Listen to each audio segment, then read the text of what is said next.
নমস্কার বন্ধুরা, আমি পায়েল। আজকে যে বিষয়টা নিয়ে আমরা আলোচনা করব সেটা হচ্ছে পেপার ওয়ানের নিট পেপার ওয়ানের স্বয়ংপ্রভা। এর আগের দিন আমরা স্বয়ং নিয়ে আলোচনা করেছিলাম, এই ক্লাসটা আশা করি আপনারা দেখেছেন। আজকে আমরা নতুন আরেকটা বিষয় পড়ব যেটা স্বয়ংপ্রভা, যেখান থেকে প্রচুর পরিমাণে প্রশ্ন আমরা আসতে দেখি। এবার দেখুন, স্বয়ংপ্রভা বলা হচ্ছে, স্বয়ংপ্রভা হচ্ছে free DTH channel for education. এখানে আমরা ফ্রি ডিটিএইচ চ্যানেল পাচ্ছি এডুকেশনের জন্য, এটা হচ্ছে স্বয়ংপ্রভা। এবার দেখুন, এর যে মূল বিষয়গুলো যেগুলো আমাদেরকে জানতে হবে স্বয়ংপ্রভা সম্পর্কে, খুব গুরুত্বপূর্ণ বিষয়, সেটা হচ্ছে এর যে ডিটিএইচ চ্যানেল সেটা হচ্ছে 40টা চ্যানেল। এখানে আমরা 40 ডিটিএইচ চ্যানেল পাচ্ছি, এটা একটা পয়েন্ট। দ্বিতীয় হচ্ছে হায়ার এডুকেশন, মানে এই যে ডিটিএইচ চ্যানেলটা না, এটা আগে কখনো 32 ছিল, কখনো 34, এখন কারেন্ট আমরা 40টা চ্যানেল কিন্তু পাবো। এর পাশাপাশি হচ্ছে এখানে 3টে সেকশন আমরা দেখতে পাচ্ছি, একটা হায়ার এডুকেশনের জন্য, একটা স্কুল এডুকেশনের জন্য এবং একটা কম্পিটিটিভ এক্সামের জন্য। তাহলে হায়ার এডুকেশনের জন্য 40টা চ্যানেল আমরা পাবো হায়ার এডুকেশনের আন্ডারে। স্কুল এডুকেশনের আন্ডারে আমরা 200টা চ্যানেল পাবো, 200 চ্যানেল পাবো। এবং মনে রাখতে হবে, এই যে স্কুল এডুকেশনের বিষয়টা, এটা প্রথম গড়ে তোলা হয়েছিল 30শে মে 2020-তে। 30 মে 2020-তে এই স্কুল এডুকেশনের বিষয়টাকে আনা হয়েছিল, যেটার এখন কারেন্ট চ্যানেল আমরা পাচ্ছি 200। তাহলে হায়ার এডুকেশনে আমরা পাচ্ছি 40টা চ্যানেল, স্কুল এডুকেশনের জন্য পাচ্ছি 200 চ্যানেল। এরপর দেখুন কম্পিটিটিভ এক্সাম, খুব গুরুত্বপূর্ণ আমাদের জন্য। এই জন্য দেখুন কম্পিটিটিভ এক্সামকে কোথাও বলা হচ্ছে সাথী, অর্থাৎ এ হচ্ছে আমাদের জীবনের আলটিমেট সাথী হচ্ছে এই কম্পিটিটিভ এক্সাম। তার ফলেই আমরা চাকরি পেয়ে থাকি, অর্থাৎ আমাদের জীবনের সাথী হিসাবে এই কম্পিটিটিভ এক্সামই রয়ে যায়। এই সাথী হচ্ছে 40টা চ্যানেল আমরা পাবো। তাহলে এই চ্যানেলের নামগুলো আমাদেরকে মনে রাখতে হবে। এরপর দেখুন ইনঅর্গানেটেড মানে কবে গড়ে উঠেছিল, এটা হচ্ছে 9 জুলাই 2017-এ, অর্থাৎ 9 জুলাই 2017-তে আমরা দেখব স্বয়ংপ্রভা এস্টাবলিশ হচ্ছে, মানে গড়ে উঠছে। এবং কার কার জন্য, মানে কে কে রয়েছেন এর মধ্যে, সেখানে ছিলেন হচ্ছে প্রেসিডেন্ট প্রণব মুখোপাধ্যায় বা Pranab Mukherjee, along with swamp, তার সাথে এনএডির ফুল ফর্ম আমরা জানি ন্যাশনাল একাডেমিক ডিপোজিটারি। এই ফুল ফর্মগুলো প্রত্যেকটা কিন্তু আমাদেরকে খুব ভালো করে মনে রাখতে হবে। এরপর দেখুন ইনিশিয়েটেড হচ্ছে মিনিস্ট্রি অফ এডুকেশন, যেটার আগে এমএইচআরডি নাম ছিল, এখন ওটা হয়ে গেছে মিনিস্ট্রি অফ এডুকেশন। 2020 এনইপিতে বলা হয়েছে। আচ্ছা, এই বিষয়টা আমরা পরে আবার ডিটেলে জানবো। এখন আমরা জানি ইনিশিয়েটেড হচ্ছে মিনিস্ট্রি অফ এডুকেশন। তাহলে এই হলো কিছু গুরুত্বপূর্ণ ইনফরমেশন, এবং তার সাথে আরও কিছু রয়েছে, যেটা হচ্ছে অপারেট করছে কে, অপারেট হচ্ছে GSAT-15 স্যাটেলাইট। এটা প্রিভিয়াস ইয়ারে এসে গেছে, GSAT-15 স্যাটেলাইট। এবার GSAT কথাটা তো আমরা বলি, তাহলে GSAT কথার ফুল ফর্ম আমাদের জানতে হবে। দেখুন আমি এখানে দিয়ে দিয়েছি GSAT, জিও সিঙ্ক্রোনিয়াস স্যাটেলাইট সিস্টেম। দেখুন লেখা রয়েছে জিও সিঙ্ক্রোনিয়াস স্যাটেলাইট সিস্টেম হচ্ছে GSAT-এর পুরো কথা, GSAT-15 স্যাটেলাইট। কখনো GSAT-এর ফুল ফর্ম আমাদেরকে দিলেও দিতে পারে। এরপরে হচ্ছে এটা কোথা থেকে আপলিফ্ট হয়েছিল, যেটা হচ্ছে বিশাখ গান্ধীনগর, গান্ধীনগর জানি গুজরাট, বিশাখ গান্ধীনগর গুজরাটে এটা হয়েছিল। এবার একটা বিষয় আপনারা একটু লিখে নিন, এই বিশাখের ফুল ফর্মটাও কিন্তু আমাদের জানা প্রয়োজন, কখনো আমাদের বিশাখের ফুল ফর্মও দিতে পারে। বিশাখের বি ফর হচ্ছে ভাস্করাচার্যা, মানে বাংলায় বলতে গেলে ভাস্করাচার্য, ভাস্করাচার্যা। আই ফর হচ্ছে ইনস্টিটিউট, ফর এস ফর হচ্ছে স্পেস, এ ফর লিখুন হচ্ছে অ্যাপ্লিকেশনস, অ্যান্ড জি ফর হচ্ছে জিও ইনফরমেটিক্স। তাহলে পুরোটা কি দাঁড়ালো, Bhaskaracharya institute for space applications and geoinformatics, এটা হচ্ছে বিশাগের ফুল ফর্ম, যেখানে আমি মিস্টেক করে গেছি, এখানে দেইনি, এটা আপনি মুখে বলে দিচ্ছি, আপনারা ভিডিওটা পজ করে লিখে নিন। এটা হচ্ছে গান্ধীনগর, গুজরাট। আর এই চ্যানেলটা হচ্ছে 24x7।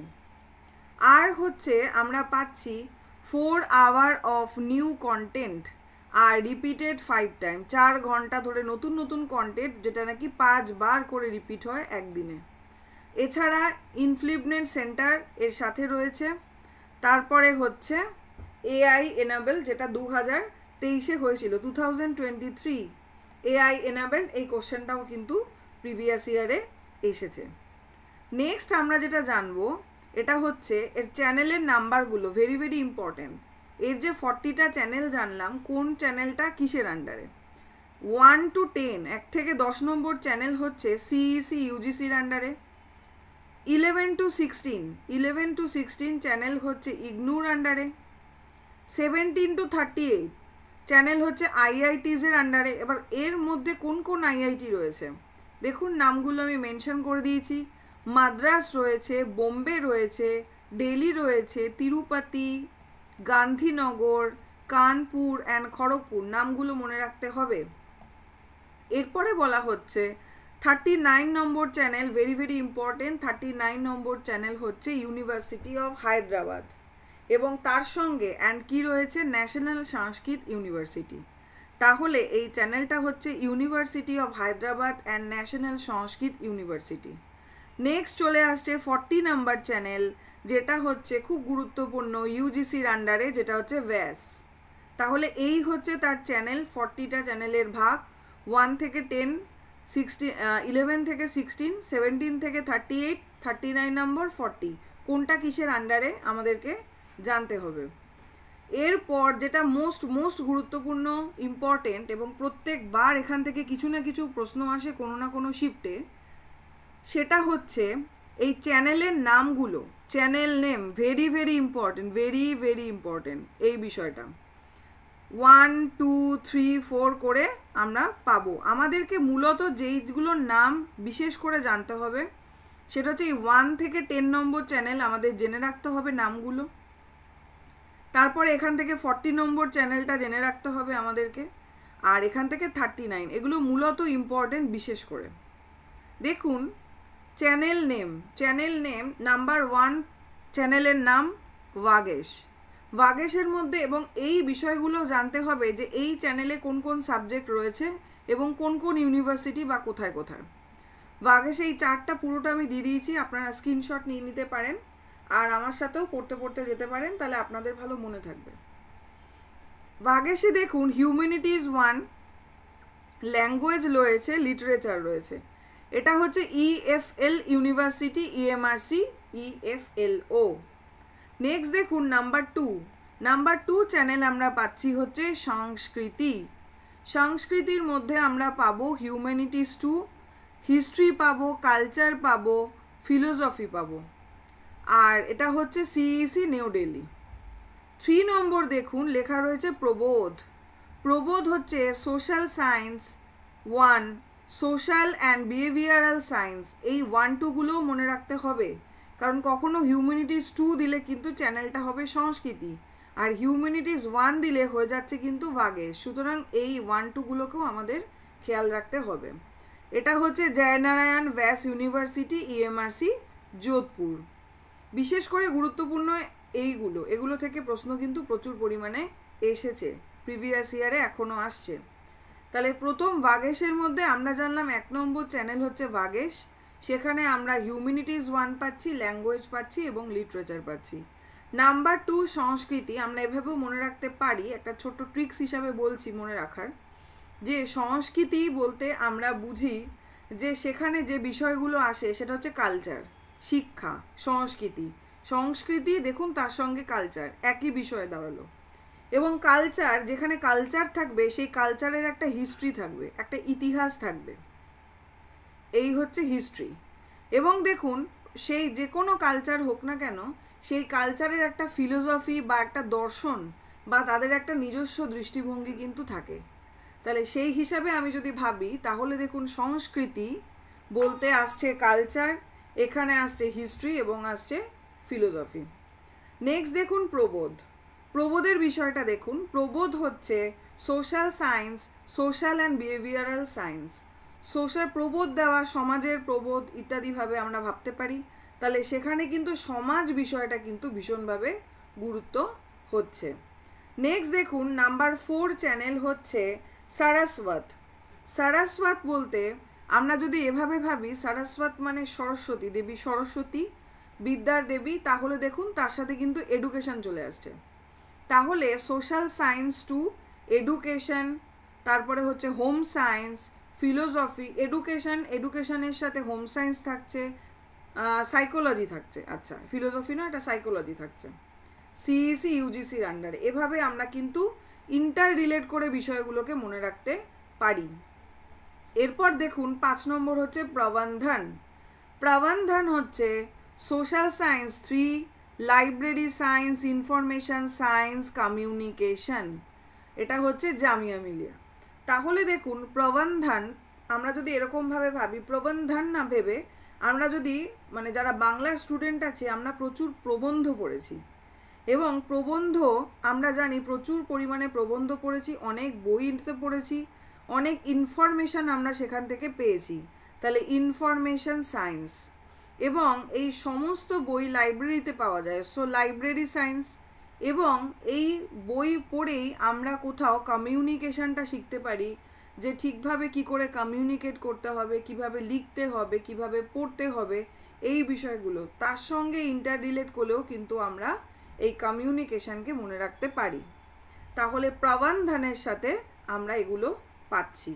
আমি জাস্ট নিজে যেভাবে মনে রেখেছিলাম, নিজে যেভাবে পরীক্ষা দিয়ে পাশ করেছিলাম, মনে রাখার পদ্ধতি বা ট্রিক্সটা আপনাদেরকে বলছি, শেয়ার করছি। আপনাদের যদি কাজে লাগে খুব ভালো, আর যদি আপনারা নিজেদের মতো কিছু ভেবে বানিয়ে নিতে পারেন তাহলেও হবে।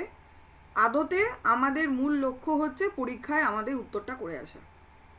সেটা আমরা কিভাবে মনে রাখছি সেটা কিন্তু আমার এনটিএকে জানানোর কোনো প্রয়োজন নেই, বা এনটিএ জানতেও চাইছে না।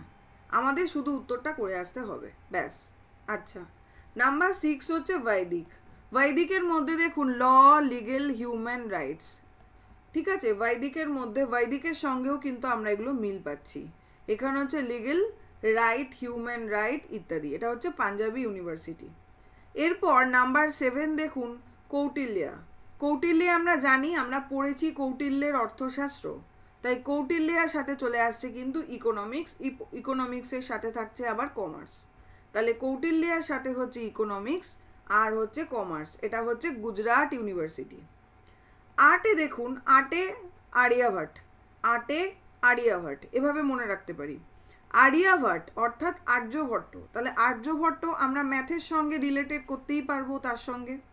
তাহলে দেখুন আর্যভট্টের সঙ্গে চলে আসছে হচ্ছে physical science, math, physics, chemistry, art science. খুব স্বাভাবিক, সায়েন্সের সাবজেক্টের অনেকটা বিষয় এখানে রয়েছে, যেমন কেমিস্ট্রি পাচ্ছি, ফিজিক্স পাচ্ছি, ফিজিক্যাল সায়েন্স পাচ্ছি, ম্যাথ পাচ্ছি, আর্ট সায়েন্সও একরকম সায়েন্স। তাহলে এই সমস্ত বিজ্ঞান এবং ম্যাথের বিষয় সায়েন্স ফ্যাক্টরের মধ্যে পড়ছে, এবং ম্যাথের সঙ্গে রিলেটেড আমরা আর্যভট্টকে পাচ্ছি। তাই এইটে আর্টে আর্যভট্ট এবং তার এই সাবজেক্টগুলো। কালিকাট ইউনিভার্সিটি, ইএমআরসি। এরপরে নাম্বার 9 দেখুন স্পন্দন। স্পন্দন হচ্ছে life science, botany, zoology, bioscience. স্পন্দন বলতে আমরা যেরকম ছন্দ, বা আমরা এরকম ভাবতে পারি আমাদের হার্ট, আমাদের হৃদয় স্পন্দিত হয় বা ধুকপুক করে, তাই জন্যই আমরা বেঁচে রয়েছি। তাহলে এই স্পন্দন বা হার্ট, এই বিষয়গুলো আমরা কিন্তু কোথায় পড়েছিলাম? লাইফ সায়েন্সে পড়েছিলাম, তাই না? এখানে তাহলে আমরা এভাবে মেলাতে পারি, স্পন্দন মানে হচ্ছে লাইফ সায়েন্স, তার সঙ্গে আমরা পাচ্ছি বোটানি, জুওলজি, বায়োসায়েন্স। এভাবে ইন্টার রিলেট করে পড়লে আমার মনে হয় না আমরা কোনোদিন ভুলবো। এবং কাশ্মীর ইউনিভার্সিটি, কাশ্মীর ইউনিভার্সিটি আমরা এরকমভাবেও মনে রাখতে পারি যে আমাদের যে হার্ট, আমাদের যে ইন্ডিয়ার হার্ট বলতে পারি আমরা, সেটা হচ্ছে কাশ্মীর। এতটাই সুন্দর একটা জায়গা, এবং এই কাশ্মীর নিয়ে অনেক ঘটনা ঘটে গেছে, আমরা প্রত্যেকেই জানি। তাই এটা কোথাও আমাদের হার্টের মধ্যে রয়ে গেছে। তাই হচ্ছে স্পন্দন। যদি আমরা হার্ট নিয়ে ভাবি, এইভাবে ভাবি, তাহলে এর সঙ্গে কিন্তু কাশ্মীর ইউনিভার্সিটি হচ্ছে। অন্তত আমরা সব মনে না রাখতে পারলেও এলিমিনেট যেন করতে পারি, যেন বুঝতে পারি যে এটার সঙ্গে এটা হতো না, সেটা বুঝলেও কিন্তু আমরা উত্তরটা রাইট করে আসতে পারবো। নেক্সট হচ্ছে নাম্বার 10। 10 হচ্ছে দক্ষ। 10-এ দক্ষ, আমরা পড়েছি 10-এ দক্ষ, তাই 10 হচ্ছে দক্ষ। এবং দক্ষ আমরা কাকে বলতাম? যারা সায়েন্সে খুব ভালো ছিল, যারা কেমিক্যাল সায়েন্স, দেখুন এখানে লেখা রয়েছে ফিজিক্স, সায়েন্স, এই ধরনের বিষয়গুলোতে যারা মোটামুটি সায়েন্স গ্রুপে খুব ভালো ছিল, দক্ষ ছিল, তাদেরকে যেন আমরা বেশিই গুরুত্ব দিতাম একটা সময়। এখন আমরা বড় হয়ে আস্তে আস্তে বুঝতে পেরেছি এরকম কোনো মানে নেই। কিন্তু ছোটোবেলায় আপনারা খেয়াল করবেন, আমরা কিন্তু যারা সায়েন্স নিয়ে পড়তো বা যারা করবে, আমরা মনে করতাম তারা অনেক বেশি ইন্টেলিজেন্ট বা ইন্টেলেকচুয়াল, অন্যরা বোধহয় সেটা নয়। সেইটা মাথায় রেখেও কনসেপ্টে আমরা এটা ভাবতে পারি।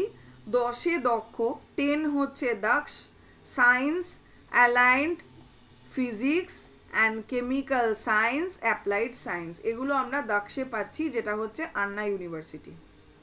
তারপরে শেষ এই 10টা চ্যানেল আমরা জেনে গেলাম 1 থেকে 10, এবং 40 নম্বর চ্যানেল আমি বলেছিলাম যেটা ইউজিসির আন্ডারে খুব গুরুত্বপূর্ণ। এটা দেখুন VAS। VAS হচ্ছে CEC ইউজিসির আন্ডারে। আমাদের মনে থাকার কথা, কারণ 40 নম্বর চ্যানেল হচ্ছে শেষ চ্যানেল। এবার শেষ চ্যানেলে আমরা বলছি VAS, মানে ব্যাস এবার শেষ হয়ে গেল।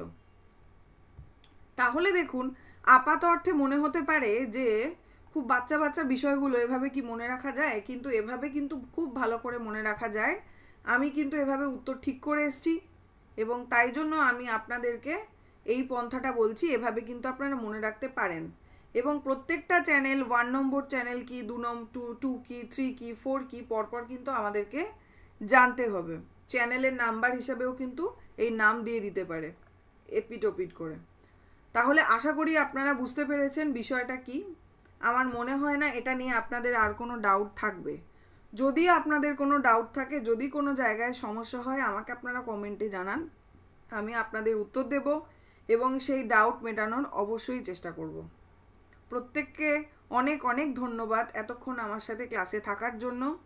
আশা করি আপনাদের সাহায্য করতে পেরেছি। Thank you.